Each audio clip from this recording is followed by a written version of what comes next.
Oui, Monsieur le Président, mes chers collègues. Bientôt 100 jours que les salariés de la raffinerie des Flandres sont en grève. Pendant plus de 6 mois, les salariés, les sous-traitants et la population laissés en attente de la décision de Total. Et au final, ce 15 avril, une table ronde sur le raffinage, sans qu'aucun élu des collectivités locales de notre région y participe, ni même que l'avenir de la raffinerie des Flandres à Dunkerque soit mis à l'ordre du jour. Et la majorité présidentielle qui vote ce matin contre l'urgence.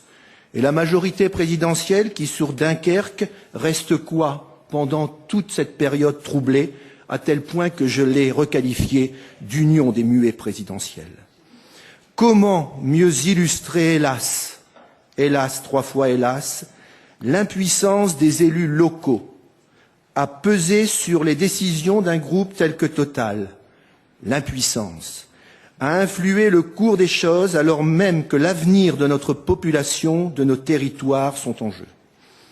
Le groupe Front National, Rassemblement pour le Nord-Pas-de-Calais, ne peut se satisfaire d'une telle situation, considère qu'il est de son devoir et dans ses prérogatives de se réapproprier le pouvoir d'influence sur l'avenir économique de nos territoires. Limiter l'action politique à la fonction tribunicienne, se contenter de grands-messes incantatoires, comme ce conseil extraordinaire de la communauté urbaine de Dunkerque, associé au Conseil de développement durable ce vendredi 19 mars, au cours duquel, Monsieur Percheron, vous déclariez avec emphase « Nous sommes tous des Total, aucun élu ne peut s'abstraire de cette décision », ne correspond pas à notre vision de l'action politique si effectivement les paroles ne sont pas suivies d'actes et d'actes forts. Nous apprenons de l'intervention de M. Corbeau qu'une résolution aurait été déposée le 26 mars 2010 en séance du Conseil régional. Si j'ai bien entendu et si j'ai bien compris de cette résolution, nous n'avons vu ni la couleur ni le texte. Je voudrais dire à M. Rappeneau, non, M. Rappeneau, la décision n'est pas actée. Elle est annoncée par Total et elle sera actée au cours d'un comité central d'entreprise qui doit se tenir en juin. Et c'est la raison pour laquelle l'intersyndicale a porté devant le tribunal par un délibéré qui sera rendu cet après-midi par le premier vice-président du tribunal d'instance. Total a fait de l'entrave à l'information des salariés en annonçant publiquement des choses dont ils auraient dû avoir la primeur de l'information. Je voudrais dire également à M. Corbeau qui a cru bon, alors que je pense qu'une unanimité serait nécessaire dans ces circonstances, de dauber un peu sur notre résolution. Mon cher monsieur, on n'attrape pas les mouches avec du vinaigre. La mondialisation se nourrit de la compétition des territoires.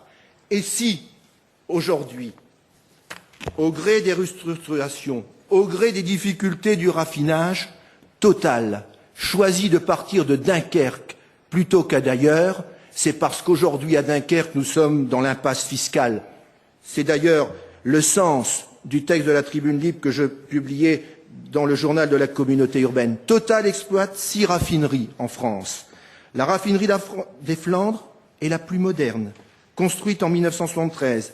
Total ferme une raffinerie sur 6, celle de Dunkerque, c'est-à-dire celle située sur le territoire où la fiscalité est la plus élevée. Et aux dernières nouvelles, Total va augmenter la capacité de la raffinerie du Havre. Cherchez l'erreur. C'est pourquoi notre résolution a le mérite, puisqu'il faut se livrer à un tableau comparatif, par rapport à celle que vous proposez, d'être dans le concret, d'être dans la proposition, puisqu'effectivement, notre première proposition est de dire à Total, allez, exonération de la taxe professionnelle et vous réinvestissez 70%. Quand on sait qu'en général, on a un effet de levier de 2,5 à 1 par rapport à un investissement, c'est-à-dire qu'on réinjecte sur le territoire plus de 30 millions d'euros. Et ça, c'est une proposition, et là, on met Total au pied du mur. Deuxième proposition de notre résolution. Le Conseil régional demande aux collectivités locales de s'associer à cette démarche pour la faire ensuite valider par l'État. Et là, c'est une proposition pour jouer collectif. Conseil régional, conseil général, communauté urbaine de Dunkerque, principale bénéficiaire de la taxe professionnelle unique. Et enfin, le Conseil régional du Nord-Pas-de-Calais demande à l'État son intervention pour obtenir de Total un moratoire de sa décision.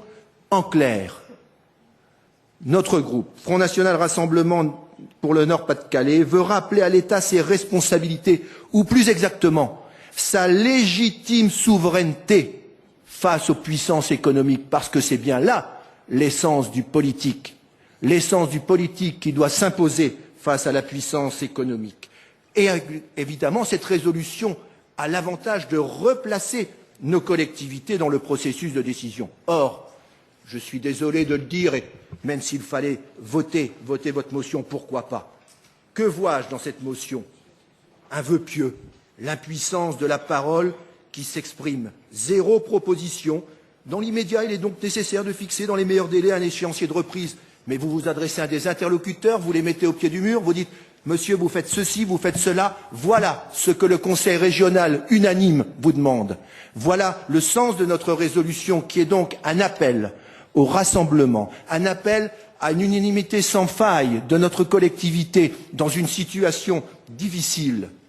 Et je ferai simplement référence au dernier article de Norway sur la vie gâchée des Total, en disant également qu'il ne faut pas que Total soit l'arbre qui cache la forêt.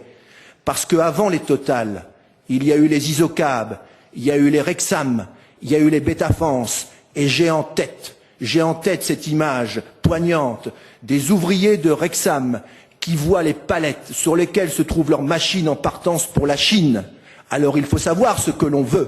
Est-ce que l'on veut un grand ensemble européen pratiquant une économie qui sache être autarcique, ou est-ce qu'on veut accepter cette mondialisation qui est dirigée au niveau mondial par des gens de la trempe de M. Strauss-Kahn ou de M. Lamy, anciens des cabinets socialistes ou hiérarques socialistes? Merci.